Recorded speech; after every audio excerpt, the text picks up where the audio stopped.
2025 ಹಾಸನಾಂಬೆ ದರ್ಶನೋತ್ಸವ ಸಂಪನ್ನಗೊಂಡಿದೆ.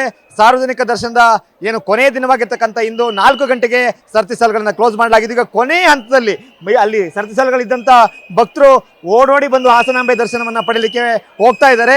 ಬಹುತೇಕ ಸರತಿ ಸಾಲುಗಳು ಕಾಲಿದೆ, ನೋಡ್ತಾ ಇದ್ದೀವಿ. ದೇವಾಲಯದ ಆವರಣದಲ್ಲಿ ನಾವಿದ್ದೀವಿ.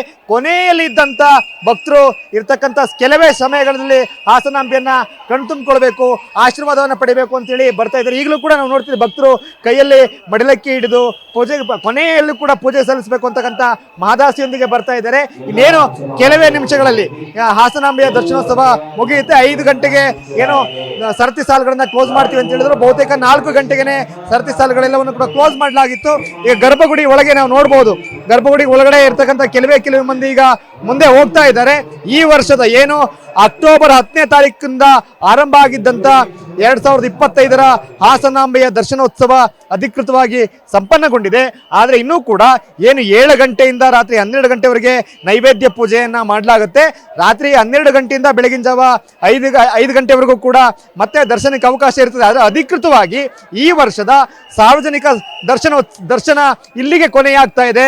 ಇರ್ತಕ್ಕಂಥ ಕೆಲವು ಮಂದಿ ಓಡೋಡಿ ಬರ್ತಾ ಇದೆ, ನೋಡ್ತಾ ಇದ್ದೀವಿ ಎಷ್ಟು ಧಾವಂತ ಇದೆ. ಇಲ್ಲಿ ಉಡ್ತಕ್ಕಂಥ ಕೆಲವು ನಿಮಿಷಗಳಲ್ಲಿ ಎಲ್ಲಿ ನಮಗೆ ಹಾಸನಾಂಬೆಯ ಆಶೀರ್ವಾದವನ್ನು ಪಡಿತಕ್ಕಂಥ ಅವಕಾಶ ಮಿಸ್ ಆಗ್ಬಿಡುತ್ತೋ, ಹಾಸನಾಂಬೆಯ ದರ್ಶನ ಮಾಡ್ತಕ್ಕಂಥ ಅವಕಾಶ ಈ ವರ್ಷ ಎಲ್ಲಿ ಸಿಗೋದಿಲ್ವೋ ಅಂತಕ್ಕಂಥ ಒಂದು ನಿರೀಕ್ಷೆಯೊಂದಿಗೆ ಬರ್ತಾ ಇದ್ದಾರೆ. ಸೊ ಹಾಸನಾಂಬೆ ದರ್ಶನವನ್ನು ಮಾಡಲಿಕ್ಕೆ, ಹಾಸನಾಂಬೆ ಆಶೀರ್ವಾದವನ್ನು ಪಡೀಲಿಕ್ಕೆ ಕೊನೆ ಹಂತದಲ್ಲೂ ಕೂಡ ಭಕ್ತರು ಬಂದು ಹೋಗ್ತಾ ಇರ್ತಕ್ಕಂಥದ್ದು ಕಾಣ್ತಾ ಇದೆ. ಸಚಿವರು ಹೇಳಿರ್ತಕ್ಕಂಥ ಮಾಹಿತಿ ಪ್ರಕಾರ ಏನು ಇವತ್ತು ಸಾರ್ವಜನಿಕ ದರ್ಶನ ಕೊನೆಯಾಗುತ್ತೆ. ರಾತ್ರಿ ಒಂದಷ್ಟು ನೈವೇದ್ಯ ಪೂಜೆಗಳೆಲ್ಲವೂ ಮುಗಿದ ಬಳಿಕ ಸಿದ್ದೇಶ್ವರ ಸ್ವಾಮಿಯ ಜಾತ್ರಾ ಮಹೋತ್ಸವ, ರಥೋತ್ಸವ ಎಲ್ಲವೂ ಕೂಡ ಇವತ್ತು ರಾತ್ರಿ ಜರುಗುತ್ತೆ. ಬೆಳಗಿನ ಜಾವ ಕೆಂಡೋತ್ಸವ ಕೂಡ ನಡೀತದೆ. ಸೊ ಆ ಮೂಲಕವಾಗಿ ನಾಳೆ ಬೆಳಗ್ಗೆಯಿಂದ ಏನು ಹಾಸನಾಂಬೆ ದೇಗುಲದಲ್ಲಿ ಒಂದಷ್ಟು ವಿಶೇಷ ಪೂಜೆಗಳ ನಂತರ ಮಧ್ಯಾಹ್ನ 12 ಗಂಟೆ ವೇಳೆಗೆ ಹಾಸನಾಂಬೆಯ ಗರ್ಭಗುಡಿ ಬಾಗಿಲನ್ನು ಮುಚ್ಚಲಾಗುತ್ತೆ. ಕ್ಯಾಮರಾಮನ್ ಮಹೇಶ್ ಜೊತೆ ಮಂಜುನಾಥ್, KB, TV9 ಹಾಸನ.